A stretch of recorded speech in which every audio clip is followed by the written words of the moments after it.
Hi, I'm Alice from Tap with Alice, and in this video, I'd like to share with you the differences between EFT and EMDR.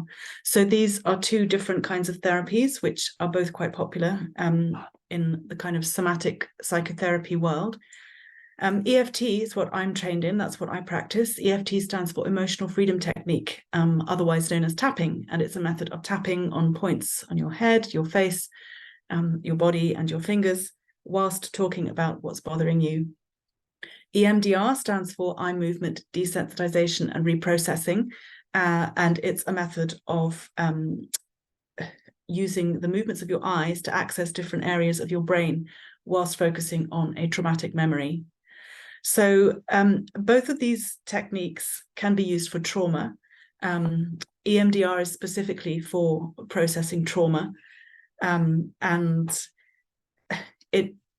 it's similar to EFT in that we're working with memories, working with the brain, and repatterning the brain.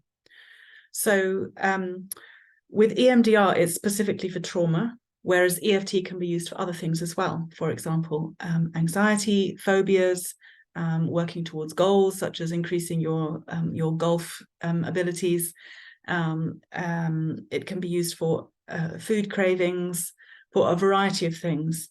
Now, it's debatable whether some of those things actually have their root in trauma. For example, anxiety and depression very often have their roots in adverse childhood experiences, otherwise known as traumas, in the past. So who knows exactly what's going on there. But EMDR is specifically used usually for post-traumatic stress disorder and specific cases where somebody knows that they've had a trauma. And there's also a similarity in that in classical EFT, there is also a process where we move the eyes around whilst we're tapping on this point. I have another video on that called the 9-gamut procedure, if you're interested. And that's not commonly used these days in a normal EFT session, but practitioners are trained in that method as well because it's part of the original classic EFT procedure. And I certainly throw it in now and then for various reasons, which I've explained in the video on the 9-gamut procedure. So with both of these techniques, we're accessing different parts of the brain through our body. In EMDR, our eyes. Also, there are other parts of it where the practitioner might tap on your shoulder, or you alternate tapping your legs and that kind of thing. So we're using our bodies to repattern the brain with both of these techniques. EMDR is used specifically for trauma. EFT has wider applications. You can basically try it on anything, not at home.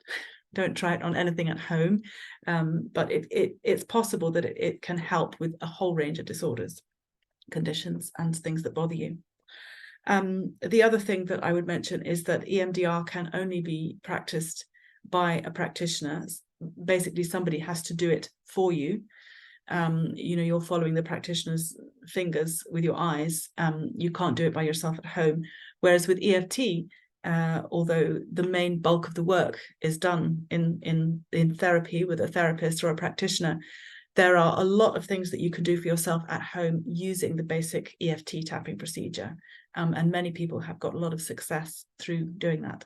So those are the main differences and similarities as I see them as an EFT practitioner between EFT, Emotional Freedom Technique, and EMDR, eye movement desensitization and reprocessing. Thanks so much for watching. You can find me on tapwithalice.com or on my Facebook, where I have a group as well. And I'm also called Tap with Alice on there. Thank you, and thanks for watching. That's all for now. Bye.